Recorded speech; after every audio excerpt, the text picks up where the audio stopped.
Subscribe करें और bell दबाएं ताकि कोई खबर रह न जाए।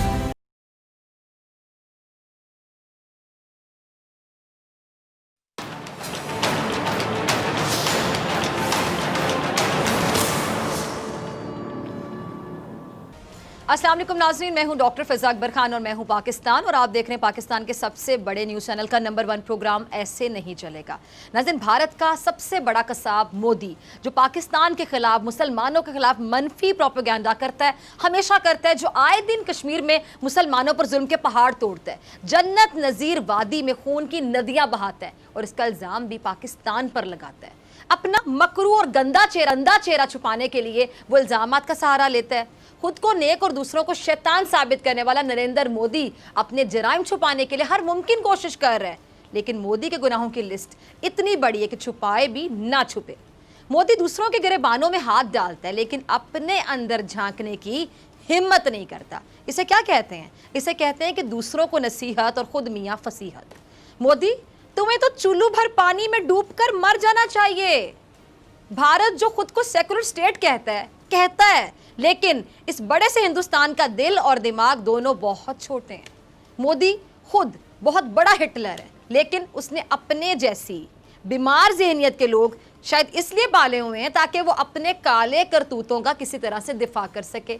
बीमार ज़हनियत वाले मुआशरे पर बोझ बन जाए तो आप सोचिए, जब बीमार ज़हनियत मुआशरे पर बोझ बन जाए तो ज़हनियत का सफाया बहुत नागुज़ीर हो जाता है, या यूं कह लें कि जो ज़ख्म मुआशरे के लिए नासूर बन जाए तो उन नासूर जैसे से जिस्म को निजात दिलाना वक्त की ज़रूरत होती है और वो ज़रूरत पड़ती है।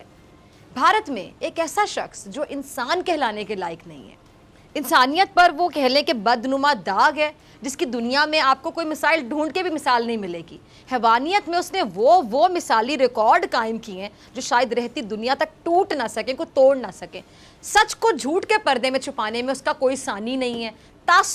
तासुब उसमें इतना कूट कर भरा हुआ है। पाकिस्तान के खिलाफ, मुसलमानों के खिलाफ नफरत, तशद्दुद को हवा देने का कोई भी मौका वो शख्स हाथ से जाने नहीं देता। इतने लक्षण बताने से आप जान तो गए होंगे कि मैं किसकी बात कर रही हूँ। मैं बात कर रही हूँ अर्नाब गोस्वामी की। अर्नाब गोस्वामी की, खुद साख्ता सहाफ़ी, लेकिन हकीकत में 2 नंबरी, बल्कि मैं कहूँगी 10 नंबरी।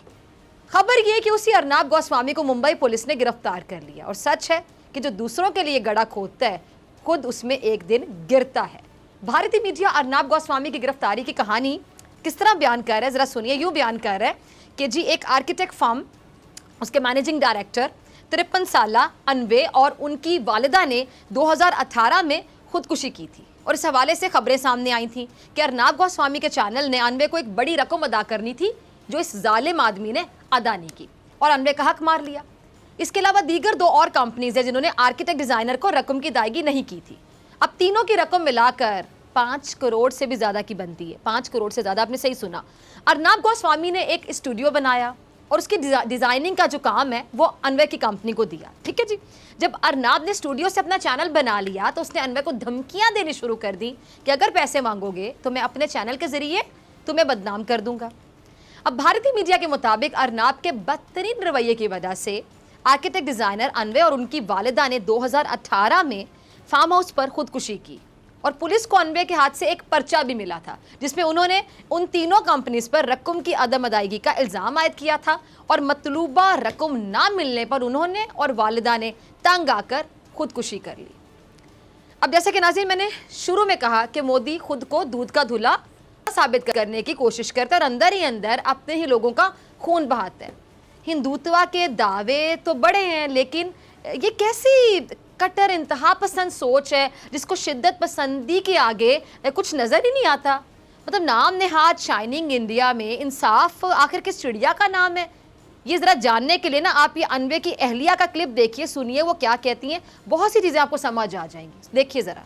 देखा नाज़रीन आपने, भारत कहता है कि वो सबसे बड़ी जमहूरियत का दावेदार है।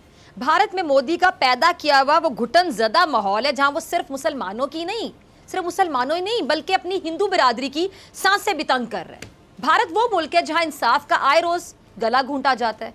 अनवे की अहलिया ने वाक़े पर अर्नाब गोस्वामी और दीगर जो 2 अफराद हैं इनके खिलाफ मुकदमा दर्ज करवाया था जिसमें उन्होंने अपने शौहर और सास की मौत की वजह उन 3 अफराद को करार दिया था। भारतीय मीडिया के मुताबिक अनवे के हाथ से जो मिलने वाला नोट है उसकी बुनियाद पर पुलिस ने अर्नाब गोस्वामी और जो दीगर 2 अफराद हैं उनके खिलाफ मुकदमा दर्ज किया, जिसमें उनकी गिरफ्तारी भी अमल में लाई गई है। अच्छा नाज़रीन, ये जिस सुसाइड नोट का जिक्र हो रहा है ये आप टीवी स्क्रीन पर भी देख सकते हैं। इसमें वाज़े तौर पर अर्नाब गोस्वामी का नाम लिखा हुआ है, जो कि पढ़ा जा सकता है, देखा जा सकता है। इस नोट में ये बात दर्ज है कि अर्नाब ने अनवे के पैसे अदा नहीं किए, जिसकी वजह से वो खुदकुशी कर रहा है। अब नाज़रीन, देखा आपने, ये है इस शख्स का असल चेहरा। अर्नाब वो शख्स है कि जब वो मीडिया स्क्रीन पर बैठकर दूसरों को भाषण देता है, बल्कि अपने प्रोग्राम में सिर्फ भाषण ही देता है, किसी की सुनता तो नहीं है, खुद ही बोलता रहता है अपने प्रोग्राम में, किसी को बोलने का मौका ही नहीं देता और दूसरों पर शिद्दत पसंदी के इल्जाम लगाता है, दूसरों को झूठा और खुद को सच का नुमाइंदा जाहिर करने की अदाकारी करता है। अदाकारी, लेकिन हकीकत में खुद सबसे बड़ा जालिम, कातिल भी। ये देखे ना, कातिल है, ये झूठा है, शिद्दत पसंद है, जालिम है, कातिल है ये शख्स जिसका नाम है अर्नाब गोस्वामी। ये है मोदी के भारत का इंसाफ। और अनवे की अहलिया ये वाजे कह चुकी हैं कि अर्नाब के खिलाफ 2 साल पहले FIR दर्ज करवाई थी और उनको पूरे 2 साल में इंसाफ नहीं मिला, बल्कि इस खातून को भी कत्ल की धमकियां देता रहा। लेकिन अब ऊंट पहाड़ के नीचे आ गए। ऊंट तो खैर एक बड़ा शरीफ जानवर है, ये अर्नाब तो गीदड़ है। ये सुनकर गीदड़ को भी अपनी तौहीन, अपनी बेइज्जती महसूस हो कि उसे किस घटिया चीज के साथ मिलाया जा रहा है, यानी गीदड़ भी खुद को इससे बेहतर समझेगा। पुलिस ने जब इस फ्रॉडिये को, कातिल को गिरफ्तार करने पहुंची, तो उसने यहाँ पे भी, आपको पता है, अपना एंकरिंग वाला मंजन बेचने की पूरी कोशिश की। किस तरह इसने अपने एंकरिंग वाले मंजन को बेचा और अपनी अदाकारी के जौहर यहाँ भी दिखाने की कोशिश की। ये जरा क्लिप देखिएगा। देखा आपने नाज़रीन, अभी जो मंजर आपने देखा, क्या ये देखकर ऐसा नहीं लग रहा था कि यहाँ कोई सर्कस लगी हुई है और यहाँ पर ये कोई जोकर अपना तमाशा लगाकर लोगों को बाकायदा एंटरटेनमेंट फराहम कर रहा है। भारतीय मीडिया के मुताबिक जब पुलिस अर्नाब को गिरफ्तार करने पहुंची तो उसकी अहलिया ने दरवाज़ा नहीं खोला, तो पुलिस ने ज़बरदस्ती घुसने के तासुर को ख़त्म करने के लिए वीडियो बनाना शुरू कर दी। यानी पुलिस ने भी दिमाग से काम लिया। और जब पुलिस अर्नाब के घर में दाखिल हुई और उसे गिरफ्तार करने की कोशिश की, तो अर्नाब की अहलिया, चूंकि अर्नाब की अहलिया, तो उसने इससे यही उम्मीद की जा सकती थी कि उसने वीडियो बनानी शुरू कर दी ताकि पुलिस को ब्लैकमेल करने की कोशिश की जाए। लेकिन पुलिस भी सियानी थी, पुलिस ने पहले ही कि इस तरह का तासुर देने की कोशिश ना की जाए कि ज़बरदस्ती घुस रहे हैं वो, पुलिस ने भी वीडियो बनानी शुरू कर दी थी। अच्छा, अब ये इल्ज़ाम फिर भी इस तरफ से लगाया गया कि जी पुलिस ज़बरदस्ती घर में घुसी और इसको गिरफ्तार कर लिया, जैसे दुनिया का बड़ा मासूम शख्स है ये, हालांकि हकीकत में कातिल है, जालिम है, शिद्दत पसंदी फैलाता है, फ्रॉडिया है ये, जिसको पुलिस पकड़ कर ले गई। अब कभी आपने देखा होगा इस वीडियो में, अभी भी साथ ही वीडियो चल रही, देखिए जरा, कभी ये सोफे पर बैठ के सोशल डिस्टेंसिंग रखने का ड्रामा करता है, यानी अपना डरौना चेहरा छुपाने के लिए कोरोना वायरस का सहारा ले रहा है। बेचारा कोरोना का बहाना करके कोशिश कर रहा है कि पुलिस शायद इसकी जान बख्श दे, लेकिन सारे तरीके इसके, सारे ड्रामे और सारी इसकी अदाकारी जो है वो बेकार गई। लगता ये कि शायद ये जो अर्नाब गोस्वामी है ना, पैदाइशी तौर पर एक बदतमीज तबीयत का इंसान है। जब इसने पुलिस के साथ भी बदसलूकी करना चाहिए तब पुलिस इसको ज़बरदस्ती धक्के देकर, जो इसकी थी ना, इसकी औकात याद करवा के इसको धक्के देकर अपने साथ ले गई। अभी कम ज़र्फ आदमी पर अभी 3rd डिग्री का पूरी तरह से इस्तेमाल भी नहीं हुआ था कि ये पहले चीख के बताने लगा कि मेरे साथ तो बहुत बड़ा जुल्म हो गया, बड़ी ज़्यादती हो गई, तशद्दुद हो गया, पुलिस मुझ पर तशद्दुद कर रही है, पता नहीं क्या ही इसने रोना शुरू कर दिया। ये देखिए ज़रा क्या कह रहा है ये। देखा आपने, इसके ड्रामे यहाँ भी जारी थे, यानी इसका स्टूडियो नहीं है लेकिन यहाँ पे भी इसके ड्रामे जारी हैं। अब उल्टे काम करोगे, मोदी की कठपुतली बन के लोगों की जिंदगियों से खेलोगे, तो ऐसे में तुम क्या उम्मीद रखते हो कि क्या तुम्हें फूलों के हार पहनाए जाएंगे? करतूतें हैं तुम्हारी कि तुम्हें फूलों के हार कोई पहनाए? ये तुम्हारी औकात है जो सबके सामने आ गई है, एक्सपोज हो गए हो तुम्हें तो अभी 2 हाथ नहीं बढ़े और तुमने चीखें मारना शुरू कर दी। तुम्हारी तो छितरौल होनी चाहिए थी। मैं क्या, पूरा भारत इस छितरौली जो वीडियो है ना इसका इंतजार कर रहा होगा। पूरी दुनिया तुम्हें जो देखती है, तुम्हारे पागलपन को देखती है कि किस तरह तुम शिद्दत पसंदी को फैलाते हो टीवी चैनल पर बैठकर, किस तरह तुम मुसलमानों के खिलाफ जहर उगलते हो, किस तरह तुम पाकिस्तान के खिलाफ जहर उगलते हो, कश्मीर के हवाले से तुम क्या राय रखते हो। तुम्हारी छितरौल का इंतजार दुनिया के डिफरेंट कोने में बैठे हुए बहुत से लोग कर रहे हैं। याद रखना, तुम अब वो काटोगे जो अर्नाब गोस्वामी तुमने बोया है। तुमने तो नफरत के बीज बोए हैं, अब तुम अपनी ही अवाम, अपनी जनता की नफरत सहने के लिए तैयार हो जाओ। नफरत तो खैर तुमसे पैदा करते हैं, अब तुम एक्सपोज हो गए हो, तुम्हारी औकात दुनिया के सामने आ चुकी है। भारत की एक सीनियर सहाफ़ी है नाजरीन, साक्षी जोशी, वो अर्नाब और नरेंद्र मोदी को अनवे खुदकुशी केस में किस तरह से एक्सपोज कर रही हैं, बेनकाब कर रही हैं। ज़रा उनका क्लिप देखिएगा। सुना आपने साक्षी जोशी को। आज भारत यही सवाल पूछ रहा है, बहुत से लोग ये सवाल पूछ रहे हैं कि क्या अर्नाब गोस्वामी कानून से बालातर है, कानून से ऊपर है? इसका जवाब मैं आपको देती हूँ। जब तक मोदी का ये बकायदा पपेट है ना, मोदी का पपेट उसके हाथों में जब तक खेलता रहेगा तब तक ये कानून से ऊपर ही है। इसका जवाब यही है कि हाँ, ये कानून से ऊपर होगा जब तक ये मोदी के हाथों में खेलता रहेगा। जरा देखिए कि 2018 में अनवे नामी शख्स अर्नाब के जुल्म का निशाना बनकर अपनी जान से हाथ धो बैठता है, लेकिन मामले को दबा दिया जाता है। वो तो भला हो कि भारत की जो रियासत है महाराष्ट्र, वहां पे शिवसेना और कांग्रेस का इत्तेहाद है। अगर यहां भी सोचिए जरा कि बीजेपी काबिज होती तो ये मामला क्या कभी बाहर आता, एक्सपोज होता? ये बंदा हो ही नहीं सकता था। लेकिन ये जो महाराष्ट्र की इंतजामिया है, इसने मामले को उठाकर बकायदा जिंदा कर दी है, जिसके बाद मोदी हुकूमत बकायदा मरने वाली हो गई है। मोदी और उसका जो कठपुतली ये अर्नाब है, ये अपने चैनल पर जहर घोल रहे होते हैं। यहाँ सिर्फ रज कर झूठ बोला जाता है, झूठ बेचा जाता है। और यही वजह है कि भारत की जो सीनियर सहाफ़ी हैं, वो अपने लोगों को कह रही हैं कि अर्नाब का चैनल ना देखिए, क्योंकि उस चैनल पर बकायदा सोची समझी साजिश के तहत आपके जहन को बदलने की कोशिश की जाएगी। नफरत का सबक पढ़ाया जाएगा उस चैनल पर। मुसलमानों से नफरत का सबक पढ़ाया जाएगा, कश्मीरियों से नफरत कैसे करनी है ये पढ़ाया जाएगा, और तो और निचली जात के हिंदुओं से नफरत का सबक ये पढ़ाता है ये चैनल। ऐसा सबक जिसे पढ़ने वाला दूसरों की जान लेने के लिए तैयार हो जाएगा। ये बात कोई गलत बात नहीं कह रही है खातून, बिल्कुल ठीक कह रही हैं।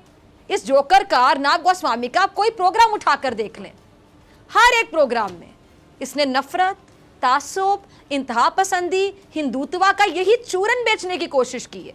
नफरतों का बीज बोया, कत्लो गारत गरी पर उकसाया, और दूसरी तरफ ये मस्खरा खुद को और नरेंद्र मोदी को मासूम और मजलूम साबित करने की कोशिश कर रहा है।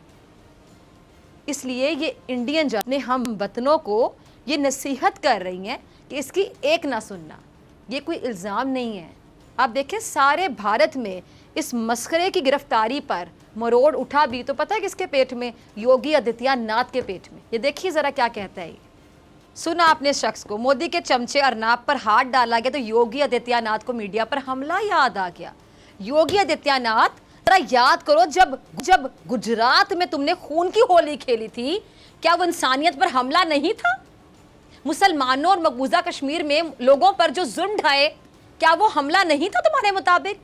अपनी जान पर बान आई तो होश आ गया। बड़े नारे लगा लिए कि दूध मांगोगे खीर देंगे, कश्मीर मांगोगे तो चीर देंगे। मैं बताऊं, अब वक्त आ गया है कि हम तुमसे, कान खोल के सुन लो, कान खोल के, कि हम तुमसे कश्मीर भी लेंगे और जरूरत पड़ी तो तुम्हें और तुम्हारी मोदी सरकार को चीर भी देंगे इंशाल्लाह। याद रखना मेरे अल्फाज। और मोदी ने ये जो आर्टिकल 370 का इस्तेमाल करके कश्मीर की इनफरादी हैसियत को खत्म करके पता नहीं क्या समझ लिया। क्या समझते हो खुद को तुम नरेंद्र मोदी, कि कश्मीर तुम्हारा हो जाएगा इस तरह की घटिया हरकत करने के बाद? देखो, ख्वाब देखने पर कौन सी पाबंदी है, लेकिन ये ख्वाब टूटना है एक दिन। आलमी महाज पर वजीर आजम इमरान खान ने जिस अच्छे तरीके से कश्मीर का मुकदमा लड़ा है, वो अब अपना असर दिखाने लगा है। डोनाल्ड ट्रंप जूनियर, उसने एक ट्वीट की है नाजरीन, और ये ट्वीट, ये ज़रा आप टीवी स्क्रीन पे प्रोड्यूसर साहब चलाइएगा, ये आप देख सकते हैं। इस ट्वीट में एक नक्शा दिखाया गया है जिसमें मकबूजा कश्मीर को पाकिस्तान का हिस्सा दिखाया गया है। अब मैं ज़रा आपकी याद दहानी के लिए आपको बता दूं कि वज़ीर आज़म इमरान खान साहब ने कश्मीर को पाकिस्तान के नक्शे में शामिल किया था। और ये आप ये ट्वीट ज़रा देख लें, गौर कीजिएगा, ये ट्वीट है और इमरान खान साहब का क्लिप भी होगा, टीम ज़रा वो भी चलाइएगा। देखा आपने कि इमरान खान साहब ने इस बहादुरी के साथ कश्मीर का मुकदमा लड़ा है और लड़ रहे हैं, और आलमी सतह पर उनके मौक़िफ़ को जो पजीराई मिल रही है वो आप डोनाल्ड ट्रंप जूनियर के इस हैरत अंगेज़ ट्वीट से देख सकते हैं। वो अधूरा ख्वाब कि कश्मीर बनेगा पाकिस्तान हकीकत का रूप धारने के करीब है।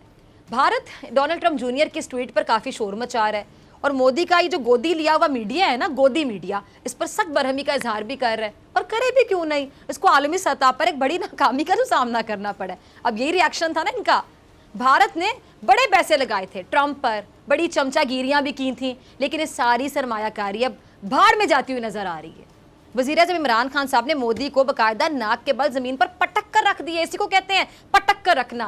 ट्रंप ने जब मोदी से मुलाकात की तो याद करें तो उसने उस वक्त कश्मीर के मामले पर सालिसी की पेशकश की थी, तो मोदी और उसके मीडिया को आग लग गई थी। और यही पेश इमरान खान से मुलाकात के वक्त की तो मोदी और उसकी जो गोदी लिया हुआ मीडिया, गोदी मीडिया, उसकी शक्लें देखने वाली थी। ट्रंप का भी क्लिप होगा टीम, जरा वो भी चलाइएगा।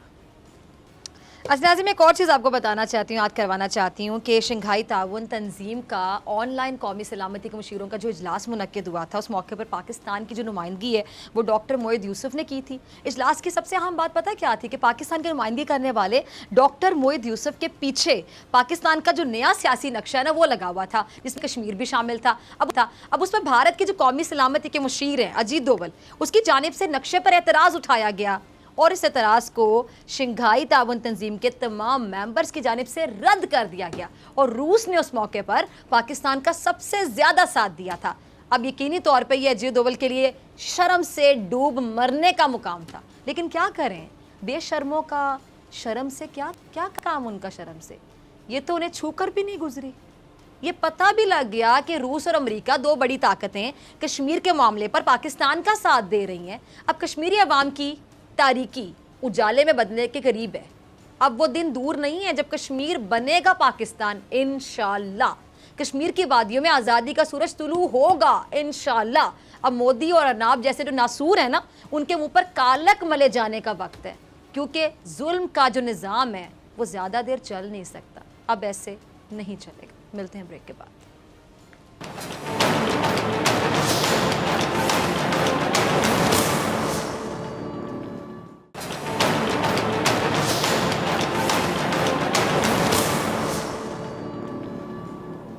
वेलकम बैक नाजरीन। अमरीकी इंतखाबात की बात कर लेते हैं। 59वें सदारती इंतखाबात में वोटों की गिनती अभी जारी है। इब्तदाई और जो गैर हतमी नताइज हैं उनके मुताबिक जो बाइडन को, जो अपने हरीफ मौजूदा अमरीकी सदर हैं ट्रंप, उन पर सबकत हासिल है।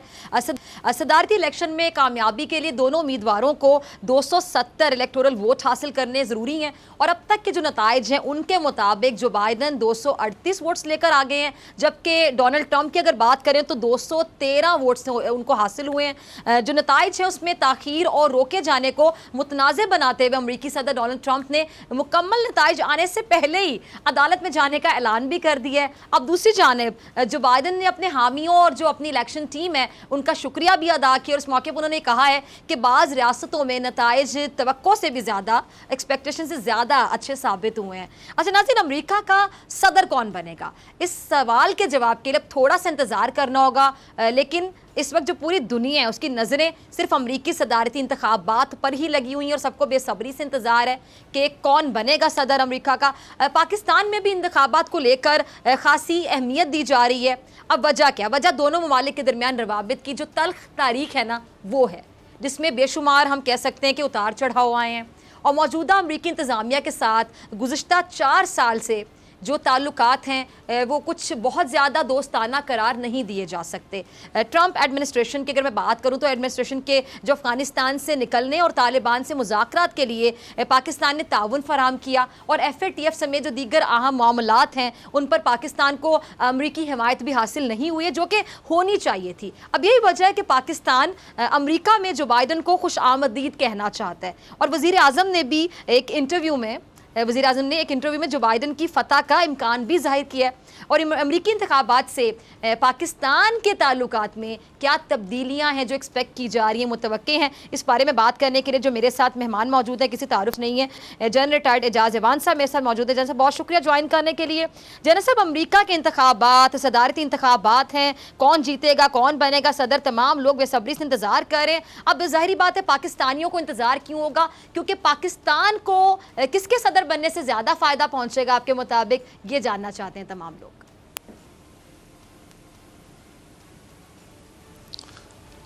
Thank you very much doctor Fazal. देखने वाली बात यह है कि पहली बात यह है अमेरिका का जो भी प्रेसिडेंट आएगा वो अमेरिकन मफाद को और अमेरिकन जो इंटरेस्ट हैं इस रीजन में उनको मद्देनज़र रखते हुए अपनी पॉलिसीज़ को तरतीब देगा। हमारे रीजन में 3 बड़े अहम ममालिक हैं जिनकी वजह से पाकिस्तान के साथ जो रिलेशंस हैं उन पे इफ़ेक्ट आएगा। पहली बात है जो भी अगर जो बाइडन आते हैं तो देखना ये होगा कि उनकी ईरान की तरफ जो एक्सपेक्टेड है कि कुछ नरम रवैया होगा और वो शायद न्यूक्लियर डील को रीनिगोशिएट करने की बात करें, और अगर ईरान के साथ वो नरमी करते हैं तो यकीनन खिते में एक बेहतर सूरत हाल पैदा होगी। इसी तरह अगर अफ़गानिस्तान से एज़ प्रॉमिस्ड अगर ईरान अमेरिकन फोर्सेस निकल जाती हैं और वहाँ अमन कायम हो जाता है और वहाँ उनकी जो फाइनेंशियल सस्टेनेंस है कुछ अर्से के लिए, उसके लिए अगर अमेरिका अपनी इमदाद जारी रखता है तो अफ़गानिस्तान में अमन के भी इम्कानात हैं, जिससे यकीनन रीजन भी फ़ायदा उठाएगा और पाकिस्तान को भी फ़ायदा होगा। और तीसरी होगी anti China policy. Donald Trump बड़े सख्त रहे हैं चीन की तरफ, उनका रवैया, और उन्होंने इंतखाब भारत का यकीनन किया, जो कि जो बाइडन भी भारत ही का इंतखाब करेंगे। लेकिन देखना यह है कि उनका चाइना के ऊपर वो मुकम्मल तौर पर तजारत के दरवाजे बंद करते हैं या उसमें कोई मिलकर को एग्जिस्ट करने की कोशिश करते हैं। अगर ऐसा हुआ तो ये तवक्कुआत सिर्फ जो बाइडन से वाबस्ता की जा सकती हैं, क्योंकि वो एक रिवायती सियासतदान हैं और वो इतने रेडिकल अपनी सोच में नहीं है, इतने एक्सट्रीमिस्ट नहीं है। तो अगर ये बातें हो जाती हैं तो फिर तो पाकिस्तान के लिए ताल्लुकात शायद बेहतरी की तरफ जाएं। लेकिन अगर हम डोनाल्ड ट्रंप का दौर भी देखें तो उन दिनों में न पाकिस्तान पर कोई ड्रोन स्ट्राइक हुई, न पाकिस्तान पर डू मोर का कोई बहुत दबाव डाला गया, बल्कि उन्होंने पाकिस्तान से सिर्फ एक चीज़ मांगी कि आप अफ़गानिस्तान में एग्ज़िट के लिए और अमन के क़याम के लिए हमारी मदद करें, जो पाकिस्तान ने मुहैया की। एक लॉलीपॉप था जो उन्होंने दिया, जिसके लिए यकीनन इंडिया की रजामंदी बहुत ज़रूरी है, वो था कश्मीर सिचुएशन के ऊपर मीडिएशन का रोल अदा करने की बात। लेकिन वो सिर्फ उस सूरत में उस पर अमल दरामद हो सकेगा अगर हिंदुस्तान इस बात पे एग्री हो जाए तो, जो कि मुझे होता हुआ नज़र नहीं आता। तो अब मेरे ख्याल में अगर डोनाल्ड ट्रंप आते हैं तो भी पाकिस्तान के लिए कोई बड़ी मुश्किलात नहीं होंगी, सिवाय इसके कि ईरान के ऊपर मज़ीद दबाव आएगा और चाइना और ईरान का मुआहिदा शायद वो फिर अमली शक्ल इख्तियार कर जाए और चीन और ईरान बहुत नज़दीक हो जाएंगे, जिसकी वजह से हमें कुछ इम्तिहान में भी डाला जा सकता है, कुछ फ्रेंडली मुस्लिम कंट्रीज़ की वजह से, और किसी हद तक हम उससे फ़ायदा भी उठा सकते हैं। तो हमें अपनी जो फॉरेन पॉलिसी है उसे बड़ा केयरफुली कैलिब्रेट करना होगा नए सिरे से कि हमने आइंदा 4 साल अमेरिका के साथ किस तरीके से अपने ताल्लुकात को उस्तवार करना है। बाइडन के होते हुए ये स्कोप बढ़ जाता है, ट्रंप के होते हुए तरजीहात वही रहेंगी जो पिछले 4 साल रही है। ठीक है। अच्छा जनरल साहब, ये क्या ट्रंप के जैसे भारतीय वज़ीर आज़म नरेंद्र मोदी की इलेक्शन कैंपेन की वजह से हम कह सकते हैं कि इस वजह से भी पाकिस्तान का जो झुकाव है वो जो बाइडन की जानिब है ट्रंप के निस्बत, ये भी एक वजह हो सकती है, बड़ा मतलब मेन वजह हो सकती है ये? नहीं, कोई ख़ास मेरे ख्याल में उससे फ़र्क नहीं पड़ता। इलेक्शन में इंतखाबात में सियासतदान किसी को भी गले लगा देते हैं, लेकिन जब इलेक्ट हो जाए तो फिर वो अपने मुल्क की मफाद को सॉरी जनरल साहब, आपकी बात काट रही, मैं जरा क्लियर कर दूं। मैं सवाल क्यों पूछना चाह रही हूं, पाकिस्तान का रवायती हरीफ है भारत, इसलिए मैंने सवाल पूछा कि पाकिस्तानी इफेक्ट हो सकते हैं इस चीज़ के साथ कि कौन भारत को सपोर्ट करता है और कौन भारत के लिए सॉफ्ट कॉर्नर रखता है। पाकिस्तान की मैं साइकी की बात कर रही हूँ भारत को लेकर, क्योंकि भारत हमारा रवायती हरीफ है। खासतौर पे जब से नरेंद्र मोदी आया, मसला कश्मीर भी आपके सामने है, लाइन ऑफ कंट्रोल की आए दिन खिलाफ वर्जी की जाती है, इस हवाले से मैं सवाल ये आपसे पूछ रही हूँ। बिल्कुल, मैं उसी की तरफ आ रहा हूँ कि भारत के साथ तो दोनों का लगाव हमसे बेहतर रहेगा, क्योंकि वो स्ट्रेटजिक पार्टनर हैं और अमेरिका के जो इस रीजन में इंटरेस्ट हैं उनकी वजह से उन्हें पाकिस्तान की बजाय हिंदुस्तान सूट करता है, क्योंकि वो जो चाइना को कंटेन करने के लिए जो उनकी पॉलिसी है या स्ट्रेटजी है उसमें हिंदुस्तान किरदार अदा कर सकता है, जबकि पाकिस्तान चाइना से अपनी राहें जुदा करने की पोजीशन में अब नहीं है। तो पाकिस्तान का चाइना के साथ स्ट्रेटजिक इंटरेस्ट कोइंसाइड करता है, जो पाकिस्तान उसको मेंटेन करेगा, किसी के कहने पे इस ताल्लुक को कतई नहीं करेगा। लिहाजा वो उनका झुकाव दोनों सूरतों में हिंदुस्तान की तरफ ही रहेगा। लेकिन कश्मीर के ऊपर या चाइना के साथ उनकी अगर कुछ नरम रवैया हो तो टाइम हमें ज़्यादा मिल जाएगा रिलेशन कैलिब्रेट करने के लिए। ठीक है। अच्छा, अब एक और सवाल मेरे जहन में आ रहा है जाना साहब, अब ये जो ट्रंप की इसराइल नवाज पॉलिसी है, इसके सबब पाकिस्तान पर खासा दबाव भी डाला गया था। अब अगर यानी कि इसके ट्रंप दोबारा मुंतखब होते हैं तो फिर क्या सूरत हाल आप देखते हैं? और अगर बाइडेन जीते तो फिर क्या हालात होंगे?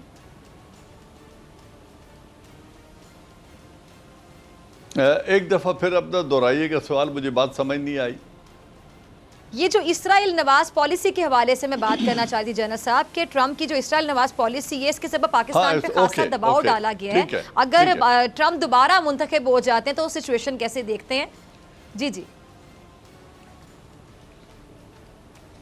जी जी हाँ, वो देखिए अमेरिका में जो ज्यूइश लॉबी है उसका इकोनॉमी के ऊपर और प्रिंट एंड इलेक्ट्रॉनिक मीडिया पे बड़ा अहम होल्ड है, जिसकी वजह से वो मुतासर कर सकते हैं अमेरिकन पॉलिसीज़ को। चूंकि डोनाल्ड ट्रंप का झुकाव बिल्कुल अमेरिका की तरफ, इजराइल की तरफ था, वो उस रिलेशनशिप को मेंटेन करेंगे। लेकिन कोई भी मुल्क, दोनों प्रेसिडेंट जो हैं वो पाकिस्तान को फोर्स नहीं कर सकते इजराइल को तस्लीम करने के लिए। हाँ, वो ऐसी कंडीशंस क्रिएट ज़रूर करवा सकते हैं कि अगर वो हमारे चंद इस्लामी ममालिक को, जहाँ हमारे तकरीबन 4.5 मिलियन की लेबर फोर्स है यूएई और सऊदीया में, अगर उनके ज़रिए हमारे ऊपर प्रेशर डलवाएं तो फिर यकीनन पाकिस्तान के लिए बड़ा मुश्किल तरीके से अपने रिलेशन को मेंटेन करना होगा, क्योंकि न पाकिस्तान 4.5 जो 4.5 मिलियन है, 45 लाख लेबर्स को वापस लेने की पोजीशन में है,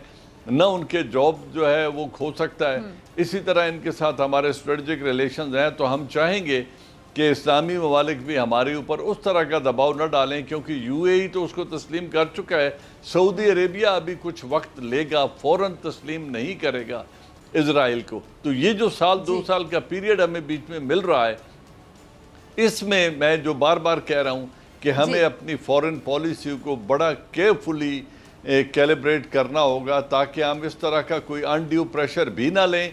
और जो अपनी नेशनल प्रायोरिटी या पॉलिसी है, क्योंकि प्राइम मिनिस्टर इमरान खान बड़ा दो टोक अल्फाज में कह चुके हैं, जो कायद आज़म रहमतुल्लाह अलैह ने पहले कहा था कि हम इजराइल को तस्लीम करके अपना जो उसूली मौक़िफ़ है न उससे मुनहरिफ हो सकते हैं, न यूएन रेजोल्यूशन को डिसरिगार्ड कर सकते हैं, क्योंकि इसका एक डायरेक्ट इम्पैक्ट कश्मीर पॉलिसी के ऊपर भी आएगा। लिहाजा हम यूएन रेजोल्यूशन के मुताबिक ही चलना पसंद करेंगे।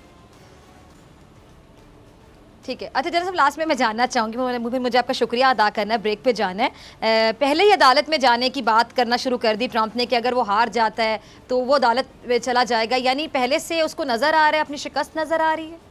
और मुझे तो हमारी पाकिस्तान की ऑपोजिशन भी याद आ गई कि जब इमरान खान साहब जीते थे, मतलब जहाँ जहाँ ऑपोजिशन जीत गई वहाँ पे जो थे, वहाँ पे इलेक्शन बिल्कुल सही थे, और जहाँ पे वो हार गए वहाँ पे इन्होंने कहा जी ये तो सिलेक्टेड हैं, ये तो इलेक्टेड नहीं है। यानी अमेरिका में भी सब चल सकता है। अमेरिका में बिल्कुल इसी तरह की कुछ बात नज़र आ रही है, लेकिन प्रेसिडेंट डोनाल्ड ट्रंप का कहना ये है कि डेमोक्रेट ज़्यादा रिलाई कर रहे थे पोस्टल बैलेट के ऊपर, और वो पोस्टल बैलेट हमने देखा तकरीबन कोई 12 करोड़ के करीब जो वोट है वो पोस्टल बैलेट के ज़रिए आया, जिसकी गिनती होना ज़रूरी है। जमहूरी तकाज़ों को सामने रखते हुए और इखलाकी तकाज़ों को सामने रखते हुए तमाम अमेरिकन ये डिमांड कर रहे हैं कि जो वोट डाला गया है, चाहे उसमें जितना भी वक्त और लग जाए, उसको गिनना ज़रूरी है, तभी फैसला मौसर होगा। लेकिन प्रेसिडेंट ट्रंप चाहते हैं कि उसको गिनना बंद कर दिया जाए और जो नतीजा आ गया इसी पर फैसला सुना दिया जाए, जबकि अदालत अपना फैसला दे चुकी है कि 12 तारीख तक कुछ जो स्टेट्स हैं उनमें वोट गिना जाएगा, कुछ में मज़ीद 3 दिन तक गिना जाएगा। लिहाजा उन वोटों की गिनती होने तक रिज़ल्ट का कोई भी शक्ल रिज़ल्ट इख्तियार कर सकता है। मॉरली मेरे ख्याल में जिन लोगों ने वोट कास्ट कर दिया है उनकी वोट को गिनना ज़रूरी है, और यही एक जमहूरियत का तकाजा है जिसको उन्हें डोनाल्ड ट्रंप को मानना पड़े। ठीक है जी। जनरल एजाज अमान साहब, बहुत आपके वक्त के लिए। मुझे ब्रेक पे जाना है नाज़रीन, ब्रेक से वापसी पर मेरे साथ मौजूद होंगे सदीक जान और उनकी बड़ी खबर।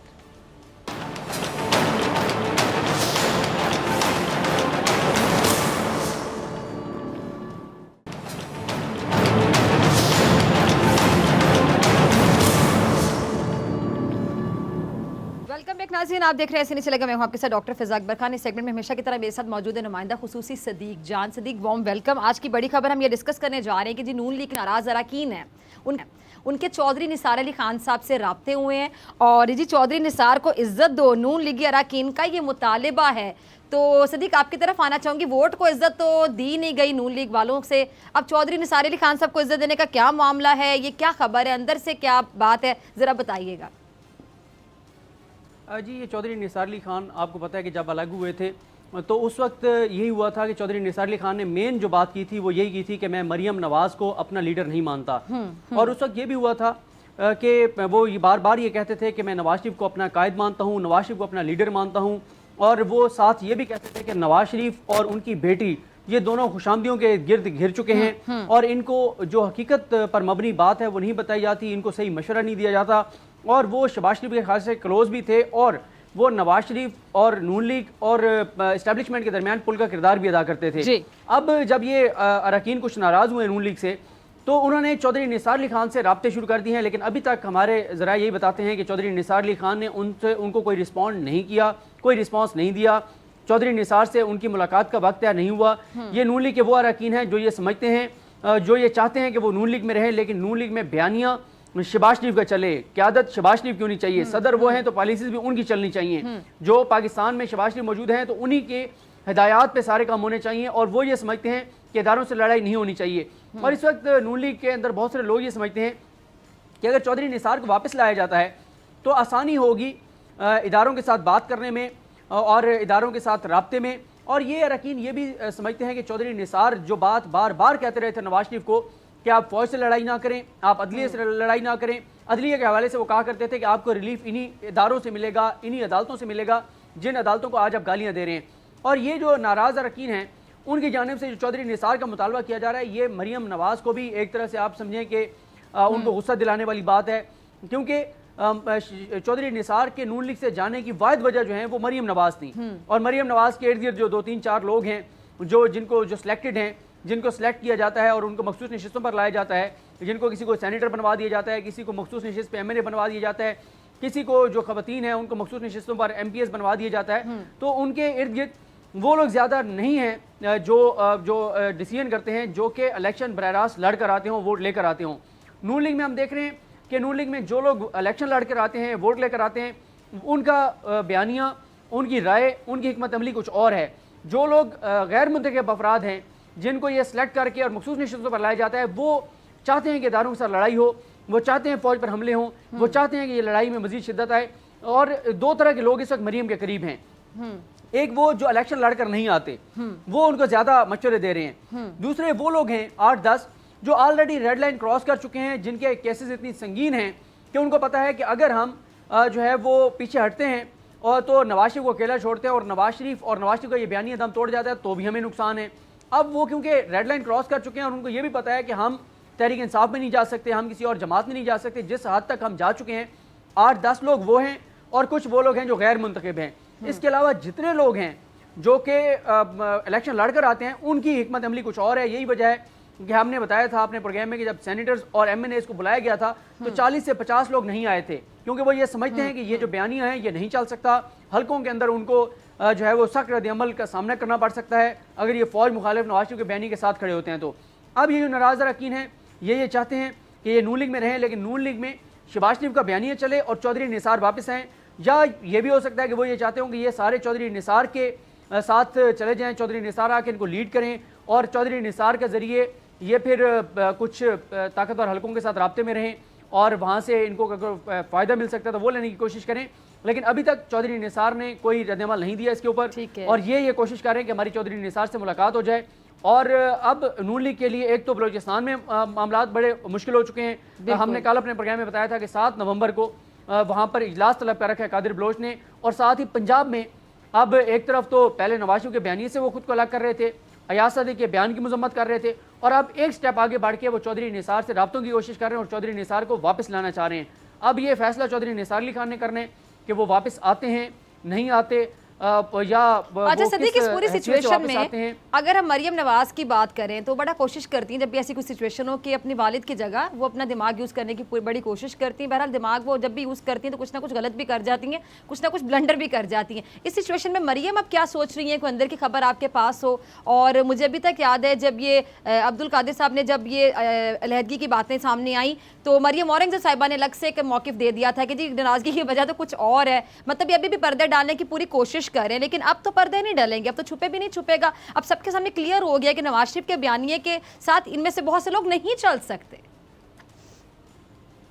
आप दुरुस्त कह रही हैं। और आप देखें ना कि ये क्या करते हैं, पहले लोगों को इस्तेमाल करते हैं, लोग इनके लिए जो है वो अपना पैसा लगाते हैं, कुर्बानियाँ देते हैं, सब कुछ करते हैं, और जब इनसे कोई इख्तलाफ कर दें तो फिर क्या होता है कि अगर आप वो प्रेस कॉन्फ्रेंस दोबारा देखें जो जब मौलाना फजलुर रहमान गए अयाज सादिक के घर, तो अयाज सादिक के जब वो घर गए तो उसके बाद जब वो प्रेस कॉन्फ्रेंस कर रहे थे तो एक सहाफ़ी ने सवाल किया कादिर बलोच साहब के हवाले से, पीछे से राना सनौला साहब ने कहा किसे बंदे दी गल कर। ये वाज़े तौर पे सुनाई दे रहा है, बिल्कुल वाज़े तौर पे। अभी भी कोई हमारे सुनने वालों में से भी कोई प्रेस कॉन्फ्रेंस जाकर देख ले तो आप अंदाजा लगाएं, वो कह रहे हैं किसी बंदे दी गल कर, मतलब अब वो कादिर बलोच साहब को बंदे ही नहीं समझते। जब तक वो उनके साथ थे बिल्कुल ठीक थे, जब वो उनसे खिलाफ कर रहे हैं तो वो कह रहे हैं किसी बंदे दी गल कर। ये इनकी सूरत हाल है कि एक तरफ जैसे सनौला दारी के साथ किया, करने वाला इनकी नजर में बंदा नहीं रहता, और इनसे जिसको इख्तिलाफ होता है तो फिर बंदे तो फिर ये बन जाए ना, अगर ये बंदे के पुत्र तो कोई इख्तिलाफ ही क्यों करे, अपनी राहें जुदा क्यों करे। बिल्कुल आप ठीक कह रही हैं। और जहाँ तक मरियम की बात है, मरियम तो ये फैसला कर चुकी हैं कि उन्होंने नवाज शरीफ के बयानिए से भी आगे जाना है, उन्होंने फौज पे हमले करने हैं, उन्होंने पाकिस्तान की फौज को बदनाम करना है, उन्होंने लोगों को मुश्तिल करना है पाकिस्तान की फौज के खिलाफ। और गुजरांवाला में भी अब अच्छा एक चीज़ आप ज़रा गौर करें, गुजरांवाला में जलसा होता है और उस जलसे में एक तो स्पीकर जो डाइस है, जो स्टेज है, वहाँ से लाइव जा रहा था, सारे चैनल्स कवर कर रहे थे, ठीक है, सारे कैमरे उधर उनका रुख था, लेकिन जो अवाम है, अवाम में से सिर्फ एक वीडियो सामने आती है, सिर्फ एक वीडियो, और उस वीडियो में पाकिस्तान की फौज के सिपह सालार के खिलाफ इंतहाई तज़हीक अमेज और घटिया किस्म के नारे लग रहे थे। तो ये प्री प्लान नहीं था तो फिर क्या था भाई? अगर क्लिप आने थे तो 15-20 आते ना, मुख्तलिफ नारे लगते। एक ही क्लिप वायरल किया गया, एक ही क्लिप रिकॉर्ड किया गया, एक ही क्लिप सामने लाया गया, और उसमें पाक फौज के सरबराह सिपह सालार कमर आगे जाना चाहती हैं, वो तो भी उससे भी बढ़ के भी कुछ करना चाहती है, तो फिर इसका मतलब है कि नून लीग, इसका मतलब है कि हिस्ट्री बनने जा रही है, या तो फिर वही लोग हैं जो फिर इस बयानिए से हटकर मुखालफत करें इस बयानिए की और अलहदगी इख्तियार कर लें। मतलब मरियम और उसके वालिद तो फिर नून लीग को हिस्ट्री बनाना चाहते हैं कि एक हिस्ट्री बन जाएगी नून लीग। जी, इसीलिए शिबली फराज साहब ने भी ये कहा है कि मुस्लिम लीग पाकिस्तान बननी चाहिए, मुस्लिम लीग नून पाकिस्तान बननी चाहिए। उसकी वजह यह है कि ये हम इस प्रोग्राम में कई बार कह चुके हैं कि जिस तरफ नवाज शरीफ मामलात को लेकर जाना चाह रहे हैं तो नवाज शरीफ और पाकिस्तान एक साथ नहीं चल सकते। तो आने वाले दिनों में बहुत सारी चीज़ें और खासतौर पर नवंबर में सामने आएंगी कि इस हवाले से कौन सी बड़ी चीज़ें वो होने जा रही हैं। ठीक है सिद्दीक जान, बहुत शुक्रिया आपकी बड़ी खबर के लिए, आपके तज्ज़िया। डॉक्टर फ़ैज़ा अकबर खान को दीजिए इजाज़त, आपसे मुलाकात होगी इंशाल्लाह कल सेम टाइम सेम चैनल। अगर ज़िंदगी ने वफ़ा की दुआओं में याद रखिएगा, अपने प्यारों का बहुत ख्याल रखिएगा। अल्लाह निगहबान।